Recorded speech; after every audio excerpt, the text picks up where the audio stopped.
سر یہ بتائیے آپ کی اردو اور ہندی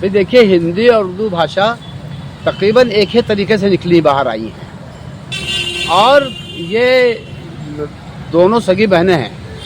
اردو چھوٹی بہن ہے اور ہندی بڑی بہن ہے اور اردو اور ہندی ایک دوسرے کے لیے ہمیشہ فائدہ مند ثابت ہوئی ہیں.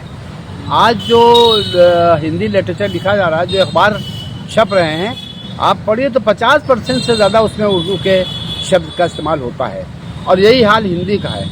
میں آپ کو ایک بات بڑی مزے کی بتاؤں, آپ کو نہیں پتا ہوگی یہ بات, کہ پاکستان میں جو لٹریچر لکھا جا رہا ہے, اردو لٹریچر جو لکھا جا رہا ہے پاکستان میں, اس میں آپ کو تعجب ہوگا کہ ہندی کے بہت لفظ استعمال ہو رہے ہیں. مجھے سمجھ میں نہیں آتا تھا کہ بھئی ایسے کیسے, پاکستان میں تو ہندی ہے نہیں, وہاں کہیں, وہاں تو اردو ہے, لیکن وہ ہندی کے لفظ تمام استعمال کرتے ہیں وہ لوگ. تو مجھے خوشی بھی ہوئی اور حیرت بھی ہوئی. تو میرے ایک آدھ دو دوست سے میں نے ان سے پوچھا کہ بھئی اتنا چلن ہندی کا پاکستان میں ہے, یہ خوشی کی بات ہے, مگر یہ چلن بڑھ کیسے گیا؟ تو انہوں نے کہا کہ بھائی دیکھیے یہ سارا کھیل گوگل سے آیا. ہمیں ہندی زبان اچھی لگتی تھی, ہمیں کوئی پڑھانے والا نہیں تھا, تو ہم لوگوں نے گوگل سے سیکھا. زبان کی کا تو کوئی دیش ہے اور نہ زبان کا کوئی مطلب شہر ہے. زبان انسانوں کی ہوتی ہے اور انسان جو ہے وہ زبان کا استعمال کرتا ہے اپنی بات کہنے کے لیے, اپنی بات سمجھانے کے لیے. تو اس طرح سے اردو اور ہندی کا معاملہ ہے.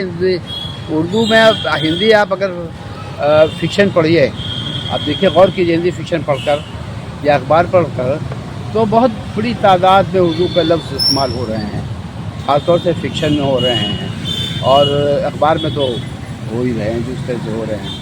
یہی حال اردو اخباروں کا بھی ہے. تو اردو اخباروں میں ہندی کے لفظ خوب استعمال ہو رہے ہیں, کہانیوں میں خوب استعمال ہو رہے ہیں. میں لکھتا ہوں کہانیاں, میں نے ہندی کے خوب لفظ استعمال کیے ہیں, جگہ جگہ کیے ہیں, اور یہی نہیں بلکہ مشکل لفظ استعمال کیے ہیں ہندی کے میں نے, جسے ہم کلسٹ کہتے ہیں.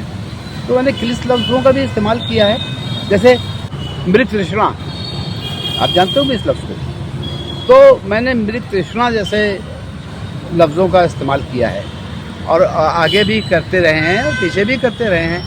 تو مجھے لگتا ہے نا کہ یہ سوال زبان کا جو ہے نا, یہ بہت ہی غلط ہے.